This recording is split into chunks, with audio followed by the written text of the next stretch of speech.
আসসালামু আলাইকুম সম্মানিত ভিউয়ার্স। ঢাকা চট্টগ্রাম মহাসড়কের পাশেই বিশাল বড় এক কবরস্থান।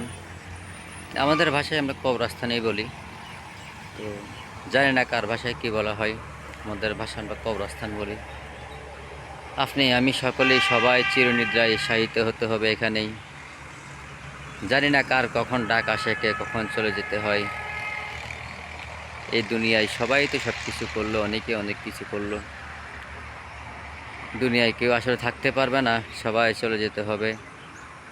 কেউ কারো হক মারতেছে, কেউ কারো জায়গা জমি নিয়ে যেতেছে, টাকা পয়সা মেরে দিতেছে, বিশাল কিছু করতেছে, বাড়ি গাড়ি অট্টালিকা। আসলে যাওয়ার সময়, যখন আল্লাহ তাআলার ডাক আসবে, যাওয়ার সময় সবার 3.5 হাত মাটি। কারোর জন্য এক কোপ বেশি করবে না, কমও করতে হবে না, 3.5 হাতে করবে।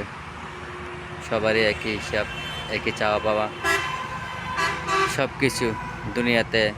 সবাই আমরা এসেছি একলা, যাবো একলা। খালি হাতে আসা, খালি হাতে চলে যাওয়া। কেউ ভরা হাতে যেতে পারবে না। দুনিয়ার বিধির বিধান এরকম। আল্লাহ পাক সবাইকে ভালো রাখুক, বুঝার তৌফিক দান করুক। আমিন।